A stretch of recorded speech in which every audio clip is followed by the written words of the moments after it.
दोस्तों, आज मैं आपको दबंग देवरानी नादान जेठानी की कहानी सुना रही हूँ। शकुंतला देवी के दो बेटे थे। बड़ा बेटा राम और उसकी पत्नी मीना शकुंतला देवी के साथ ही रहते थे, जबकि छोटा बेटा लखन दिल्ली में एक बड़ी कंपनी में जॉब करता था। लखन को एक लड़की श्रुति बेहद पसंद थी। वो श्रुति से ही शादी करना चाहता था, पर ये वे बात अच्छी तरह जानता था कि उसकी माँ उसकी पसंद की लड़की से कभी भी उसकी शादी नहीं होने देगी। इसलिए उसने वहीं एक मंदिर में श्रुति से शादी कर ली। अब वो श्रुति को अपने घर ले जा रहा था। शकुंतला देवी अपनी बड़ी बहू मीना के साथ अच्छा बर्ताव नहीं करती थी, क्योंकि मीना एक गरीब घर से थी, पर वो बहुत सीधी सादी और समझदार भी थी। उसकी शादी को 3 साल हो गए थे, पर एक भी दिन ऐसा नहीं गया होगा जब शकुंतला देवी ने उसको भला बुरा ना कहा हो। अपनी शादी और श्रुति को घर लाने की बात लखन ने अपने घर में बता दी थी। तब मीना ने आरती का थाल सजाकर उसका इंतजार किया। तभी शकुंतला देवी, अरे ओ महारानी, ये आरती का थाल क्यों सजा रखा है? मीना कहती है, वो माँ जी, आज देवर जी देवरानी को लेकर घर आ रहे हैं ना, तो इसलिए। तभी शकुंतला देवी, कोई आवश्यकता नहीं है उनकी आरती करने की। अरे, उसने तो अपनी मर्जी से शादी की है, मुझसे पूछा तक भी नहीं। मेरे तो दोनों ही बेटे नालायक निकले। अरे, पहले राम ने तुझ जैसी गरीब से शादी कर ली, अब वो लखन भी बड़े भाई के नक्शे कदम पर चल पड़ा है। अपनी मर्जी के मालिक हो रहे हैं सब। एक तो भिखारन पहले से ही थी, लो अब एक और आ जाएगी। तभी दरवाजे पे लखन और श्रुति आ गए। वो थोड़ी देर खड़े रहे, पर उनका वेलकम करने कोई नहीं आया। तब श्रुति, ओहो, लगता है हमारा स्वागत कोई नहीं करेगा। अब हमें अपने आप ही अंदर जा चलना चाहिए। आखिर ये हमारा ही तो घर है, और अपने घर में जाने की इजाज़त कौन लेता है? वो लोग जैसे ही अंदर आने लगे, तभी शकुंतला देवी ने उन्हें रोक कर कहा, अरे अरे, रुको वहीं, बिना मेरी इजाज़त के तू मेरे घर में नहीं आ सकती। अरे लखन, मैंने तुझे पहले ही कह दिया था कि तू मेरी पसंद की लड़की से शादी करेगा, पर तूने मेरी बात नहीं मानी। सुन ले, अब मैं इसे अपने घर में नहीं रहने दूंगी। तभी लखन कहता है, माँ, अभी तो तुम श्रुति के बारे में कुछ जानती भी नहीं हो कि ये कैसी है, फिर उसके बारे में गलत कैसे कह सकती हो? हाँ माँ, अगर आप नहीं चाहती कि हम लोग यहाँ रहे तो हम यहाँ से चले जाते हैं। हम तो बस आपका आशीर्वाद लेने आए थे, पर लगता है कि अब हमें यहाँ से जाना ही पड़ेगा। तभी श्रुति कहती है, नहीं नहीं, अरे ऐसे कैसे हम कहीं और चले जाएं? आखिर ये हमारा घर है, हम तो यहीं पर रहेंगे। तभी शकुंतला देवी, ओहो, लगता है सीधी उंगली से घी नहीं निकलेगा। फिर शकुंतला देवी ने थप्पड़ मारने के लिए श्रुति की तरफ हाथ बढ़ाया। तभी श्रुति ने उनका हाथ पकड़ लिया और बोली, देखिए माँ जी, मैं मीना दीदी नहीं हूँ जो आपके जुल्म सह लूँगी। मैं श्रुति हूँ, श्रुति, आज की दबंग महिला। मुझे कमज़ोर समझने की भूल मत करना। अच्छा, अब आगे से तो हटिए, मुझे अपने कमरे में जाना है। चलो लखन, मुझे अपना कमरा तो दिखाओ। फिर श्रुति अपनी साथ शकुंतला देवी को एक साइड हटा के अंदर चली आई। ये बात लखन भी जान गया था कि अगर कोई उसकी माँ को सही कर सकता है तो वो बस श्रुति ही है, और मीना भाभी को भी श्रुति ही माँ के जुल्मों से बाहर निकालेगी और घर का माहौल ठीक करेगी। थोड़ी देर बाद श्रुति रसोई में गई और मीना से बोली, दीदी, खाने में क्या बना है? अरे मुझे तो बड़ी जोरों की भूख लगी है, और लखन भी खाने के लिए बोल रहे हैं। तभी मीना कहती है, वो माँ जी ने भंडार घर में ताला लगा दिया, और चाबी मांगूंगी तो वो मुझे बहुत डांटेंगी। तभी श्रुति कहती है, अच्छा, अरे ऐसे कैसे डांटेगी, मैं लेकर आती हूँ अभी चाबी। फिर श्रुति अपनी सास शकुंतला देवी के कमरे में गई और उनसे चाबी मांगी।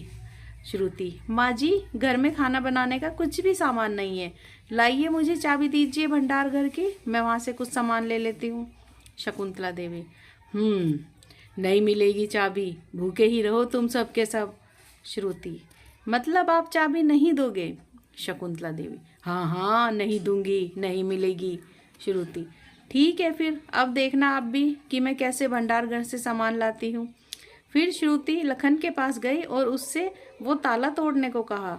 लखन ताला तोड़ देता है, तो श्रुति ने अब वहाँ पर नया ताला लगाकर उसकी चाबी अपने पास रख ली। जब खाना बनकर तैयार हो गया, तो बड़ी बहू मीना सबसे पहले अपनी सास को खाना देने गई। मीना कहती है, माँ जी खाना खा लीजिए, आज तो आपने सुबह से कुछ भी नहीं खाया है। शकुंतला देवी कहती है, अरे ले जा अपना खाना वापस, मुझे नहीं खाना है कुछ भी। श्रुति, माँ जी देखिए खाना खा लीजिए, नहीं तो सारे दिन फिर खाना नहीं मिलेगा। शकुंतला देवी कहती है, अरे ले जा तू अपना खाना, एक दिन खाना नहीं मिलेगा तो मैं भूखी नहीं मर जाऊंगी, और जाओ तुम लोग यहाँ से। फिर दोनों देवरानी जेठानी कमरे से बाहर आ गई। अगले कई दिनों तक शकुंतला देवी ऐसे ही अपनी मनमर्जी करती रही। उधर अब मीना भी और श्रुति आपस में खूब बातें करते, दोनों खूब हंसते और खूब मस्ती करते। ये देखकर और शकुंतला देवी आग बबूला हो जाती। श्रुति के घर में आने से अब मीना भी खुश रहने लगी थी, क्योंकि अब उसे अपनी सासू माँ के जुल्म नहीं सहने पड़ रहे थे। एक दिन शकुंतला देवी, अब तो मुझे श्रुति का है कुछ इलाज सोचना ही होगा, ऐसा करती हूँ, अपने बेटी और दामाद को बुलाती हूँ। अगले दिन जब मीना किचन में खाना बना रही थी, श्रुति और लखन मार्केट गए थे, तभी घर पर शकुंतला देवी की बेटी सीमा और दामाद नीरज आ गए। सीमा कहती है, माँ जब से तुमने बताया कि तुम्हारी तबीयत बहुत ख़राब है और तुमने 3 दिन से खाना भी नहीं खाया, हम तुरंत ही चल पड़े। तभी नीरज, अरे माँ जी आप तो बेहद कमज़ोर लग रही हैं, ये कैसे हुआ? क्या आपकी बहुएं आपको खाना नहीं दे रही हैं क्या? शकुंतला देवी कहती है, बस अब क्या ही बताऊं दामाद जी, जब से ये छोटी बहू आई है ना, तब से मेरा जीना मुश्किल हो गया है। आप दोनों को मेरी मदद करनी होगी, कैसे भी हो इस श्रुति को घर से बाहर निकालो। नीरज कहता है, अरे माँ जी मैंने तो आपको पहले भी कहा था कि आप अपनी ये सारी प्रॉपर्टी मेरे नाम कर दो, फिर देखना आपकी सारी मुश्किलें कैसे दूर करता हूँ, और फिर आपको किसी से डरने की ज़रूरत भी नहीं पड़ेगी, क्योंकि जायदाद मेरे नाम होने से घर का मालिक तो मैं बन जाऊँगा। मैं तो आपके बेटे के जैसा ही हूँ ना, फिर आपको कोई चिंता करने की आवश्यकता नहीं। मैं तो कहता हूँ या आप ये काम जल्दी से जल्दी करवा दो। तभी मीना आई, माँ जी खाना बन गया है। शकुंतला देवी, अरे तो परोस दे, देख क्या रही है, देखा नहीं कब से दामाद जी और सीमा आए हुए हैं, इनको भूख भी तो लगी होगी। फिर सभी डाइनिंग टेबल पर बैठ जाते हैं। शकुंतला देवी, अरे बहू ये रोटी सूखी ही क्यों रख दी, देसी घी क्यों नहीं लगाया इन पर? मीना कहती है, वो माँ जी देसी घी खत्म हो गया है। शकुंतला देवी, अरे इतनी जल्दी, परसों ही तो सारा राशन आया था। मीना कहती है, माँ जी मैं देसी घी लिखवाना भूल गई थी। तभी शकुंतला देवी गुस्से में उठकर मीना को थप्पड़ मार देती है। तभी श्रुति और लखन भी वहाँ आ जाते हैं। लखन, अरे माँ आप क्यों हाथ उठा रही हो भाभी पे? श्रुति, आखिर इन्होंने ऐसी कौन सी गलती कर दी जो आप इन पर हाथ उठाने लगी हो? शकुंतला देवी, इसकी गलती ये है कि जब से ये इस घर में आई है मेरा जीना मुश्किल हो गया है, और अब तो तुम दोनों ध्यान से सुन लो, मैं अपनी सारी प्रॉपर्टी दामाद जी के नाम कर रही हूँ। लखन कहता है, अरे माँ ये क्या कह रही हो, तुम जानती नहीं हो जीजा जी को तो बस खाना पीना चाहिए, ये तो खाने पीने वाले हैं, ये सारा पैसा पीने में ही बर्बाद कर देंगे। तभी दामाद कहता है, अरे माँ जी देखिए हम लोग यहाँ से जा रहे हैं, यहाँ हमारी कोई इज्जत नहीं हो रही है, हम वहाँ नहीं रुक सकते जहाँ हमारी इज्जत नहीं हो रही, हम तो बस आपकी सहायता करने आए थे, चलो सीमा। शकुंतला देवी, अरे अरे अरे ऐसे कैसे दामाद जी, रुकिए आप ऐसे नहीं जा सकते, मैंने प्रॉपर्टी के कागज़ पहले से ही वकील से कह के बनवा लिए थे, बस आपको उन पर साइन करने होंगे, रुकिए मैं लेकर आती हूँ। तभी शकुंतला देवी अपने कमरे में जाकर प्रॉपर्टी के कागज़ लेकर आई। जैसे ही वो बाहर आ रही थी तभी अचानक उनके सीने में दर्द उठा और वो ज़मीन पर धड़ाम से गिर पड़ी। मीना कहती है, माँ जी क्या हुआ, आप ठीक तो हो ना माँ जी, उठिए। लखन, अरे श्रुति मैं जल्दी से डॉक्टर को बुला के लाता हूँ, तुम माँ जी का ध्यान रखना। लखन के जाते ही दामाद कहता है, अरे सीमा कहीं ये बुढ़िया मर तो नहीं जाएगी और ये प्रॉपर्टी हमारे हाथ से तो नहीं निकल जाएगी, चल जल्दी से इस बुढ़िया से ये कागज़ ले लेते हैं। तभी श्रुति, अरे हटो हटो आप, चलो यहाँ से दूर हटो, तुमको दिखाई नहीं दे रहा है कि माँ जी की तबीयत कितनी ख़राब है और तुम्हें अभी भी प्रॉपर्टी की पड़ी हुई है। दामाद, अरे हम तो यहाँ से हट जाएंगे पर ये प्रॉपर्टी भी तो हमसे हट जाएगी, तुम्हें तो मैं अभी मज़ा चखाता हूँ। तभी लखन डॉक्टर को लेकर आ गया। उधर दामाद श्रुति और मीना पर हाथ उठा रहा था।